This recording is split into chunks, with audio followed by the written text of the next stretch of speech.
নমস্কার সবাইকে, আশা করি আপনারা সকলেই ভালো আছেন। চ্যানেলে আজকে রেসিপি শেয়ার করছি। আজকের রেসিপির জন্য কিছু সবজি কেটে রেখেছি। তার মধ্যে রসুন কুচি, 2 রকম ক্যাপসিকাম, হলুদ আর সবুজ, আর কড়াইশুঁটি। পাশে দেরাদুন রাইস আগে থেকে সেদ্ধ করে রেখেছি। এবার ফ্রাইং কড়াই বার করে তাতে 2 চামচের মতো মাখন দিয়েছি আর একটু সামান্য তেল দিয়েছি, যাতে মাখনটা পুড়ে না যায়, যার জন্য একটু সাদা তেল দিলাম। এই রেসিপিটা পুরোটা দেখার অনুরোধ রইল।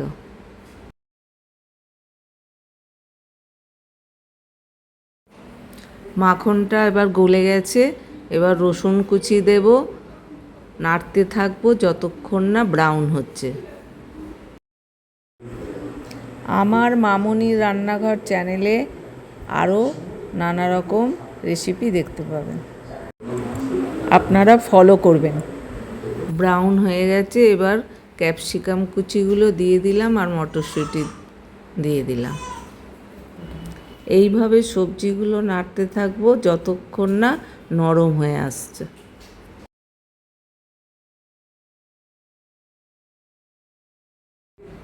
এবার স্বাদ মতো অল্প লবণ দিয়ে দিলাম। এবার সামান্য একটু চিনি দিলাম।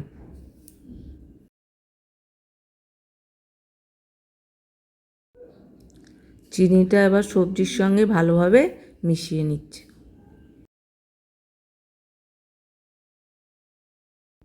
সবজিটা নরম হয়ে গেছে, এবার রাইস অল্প অল্প করে ঢেলে দিতে হবে, দিয়ে নেড়ে নিতে হবে আস্তে আস্তে।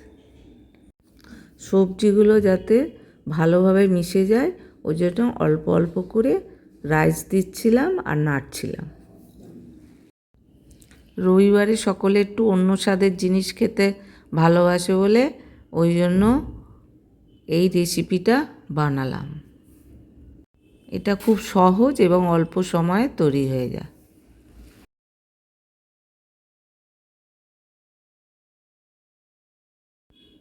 সব মেশানো হয়ে গেছে রাইসের সবজিগুলো। এবার গোলমরিচ স্বাদ মতো দিয়ে দিলাম।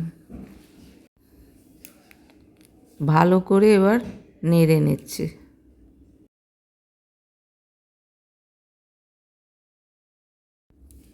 এবার অরিগানো দিচ্ছি, দিয়ে ভালোভাবে নেড়ে নেব সবজি সমেত। এটা দিলে বেশ স্বাদটা ভালো হবে।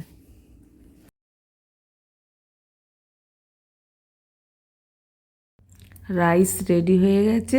এবার কিছুক্ষণের জন্য ঢাকাটা চাপা দিয়ে রেখে দিলাম। গ্যাসটা বন্ধ করে দিলাম।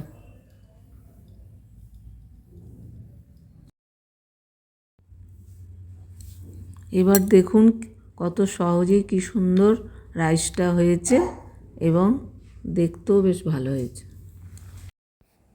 দেরি না করে আপনারাও এটা বানিয়ে ফেলুন। আমরা এটা রাত্রিরে ডিনারে নতুন মাংসের আইটেম সাথে পরিবেশন করেছিলাম। এই মাংসের আইটেমটা নন্দিনীর হেসেলে আপনারা পেয়ে যাবেন। আমার চ্যানেলটা সাবস্ক্রাইব ও লাইক শেয়ার করতে ভুলবেন না। ধন্যবাদ।